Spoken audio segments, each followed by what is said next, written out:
अस्सलाम वालेकुम रहमतुल्लाहि वबरकातुहू। जी प्यारे दोस्तों, आज मैं आप दोस्तों को एक ऐसी दवाई बताने लगा हूँ जो बहुत ही मायानाज है और कब्ज़ के लिए, यानी कि कब्ज़ उम्मुल अमराज होती है तो उसके लिए बहुत ही मायानाज है। अंदर से सारे फुजलात सुद्दे वगैरह ये निकाल देती है। तो करना को यूँ है दोस्तों के एक पाव आपने गुलकंद लेनी है। गुलकंद अच्छी फूलों वाली लेनी है और इसको कुंडी डंडे में इतना रगड़ना है कि ये बिल्कुल शीरा बन जाए, फूल ख़त्म हो जाए, फूल नज़र ना आए। तो उसके बाद ये देखिए जुलाबा हरड़ एक तोला और सुकमोनिया वलैती, सुकमोनिया अच्छे वाला हो, वलैती हो, वो एक तोला।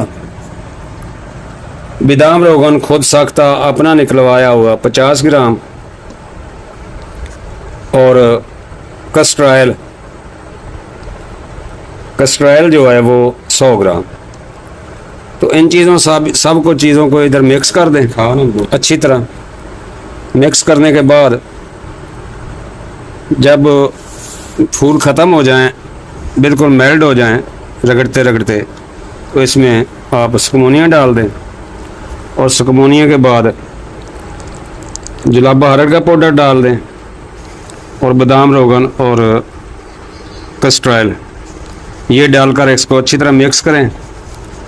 तो प्यारे दोस्तों, मरीज़ की जिसामत और हैयत और तबीयत देख कर दें। खुश्की वाले को ये इस्तेमाल करवाएं, इंशाल्लाह उसका मैदा काम करने लग जाएगा। गुदद नाकला जब बंद हो जाता है, जिगर बंद हो जाता है, तो उसके लिए ये बहुत आला चीज़ है। शुद्धों के लिए बहुत आला चीज़ है। जिसकी कब्ज़ बिल्कुल ख़त्म नहीं होती उसके लिए बहुत आला चीज़ है। तो छोटी चम्मच आधी, बड़ी जहाँ आपका मरीज़ जैसा मरीज़ हो उसको वैसा इस्तेमाल करवाएं। छोटी चम्मच आधी से लेकर बड़ी चम्मच तक आप दूध के साथ इस्तेमाल करवाएं। इंशाअल्लाह दुआओं में याद रखोगे। हकीम तारक जावेद फ्रॉम फैसलाबाद, अक्सर कुश्तागर व महद बतात। अस्सलाम वालेकुम वरहमतुल्लाहि वबरकातुहू। जी प्यारे दोस्तों, इस माजून में जो चीज़ें इस्तेमाल हुई हैं उनमें सिर्फ फ्रेस्ट सुकमोनिया को बिनूनी तौर पर बैक, बर्स, नमश, कलफ और दाद जैसे अमराज जिल्दिया पर जमात करते हैं और दर्द से कोना, वजन, मुफासिल और अरकुल वसा में तलीब और तस्कीन के लिए लगाते हैं। अंदरूनी तौर पर खिलाने से रकीक दस्त बकसरत आते हैं, लिहाजा इस्तिस्का, सकता और कब्ज़ शदीद में खिलाते हैं और मसला अदियत का फेल कमी करने के लिए इसके अमरा मिला कर देते हैं। तो प्यारे दोस्तों, दूसरी जो इसमें रेमडीज है वो है जुलाबा हरड़।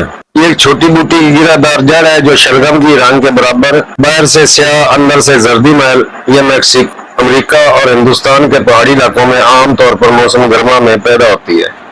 अगर जड़ बड़ी हो तो इसके दो चार टुकड़े कर लेते हैं। इसकी बू धुएं की तरह होती है। सफूब की शक्ल में भी इसको की बू में कोई फर्क नहीं आता है। इसका जायका शुरू में मीठा और बाद में बदमजा लगता है। ये भी मैदे के लिए बहुत मायनाज जड़ी बूटी है। और अगली चीज जो इसमें डालते हैं हम गुलकंद भी इस दवाई का अहम जुज़ है। गुलकंद को हिकमत में बहुत फायदा मंद माना जाता है।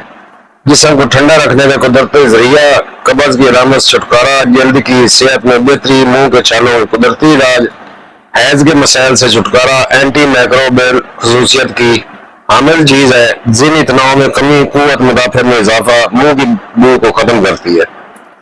तो आगे इसका बादाम रोगन भी इस दवाई का अहम जुज़ है। बादाम रोगन की बहुत ही इफादियत है, जिसमें वजन कम करने में मदद देता है, चेहरे को चमकदार बनाता है, दिमाग को तेज करता है, बालों को गिरने से रोकता है, हड्डियों को मजबूत करता है, हाजमे को बेहतर बनाता है, खुश्की को खत्म करता है, मैदे की खुश्की को खत्म करता है, ब्लड शुगर को कंट्रोल करता है, मुदाफ़ती निज़ाम को तक़वियत देता है।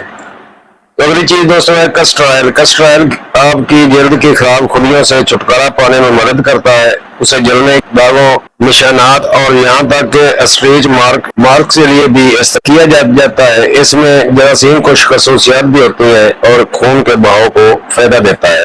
तो ये थी दोस्तों इस मजून की चीजें जो جس کا علیحدہ میں نے بیان کیا ہے، بنائیں اور دعاؤں میں یاد رکھیں۔ حکیم طارق جاوید فرام فیصل آباد، اکثیر کشتہ گر و مہر دی بتات۔ السلام علیکم ورحمۃ اللہ وبرکاتہ۔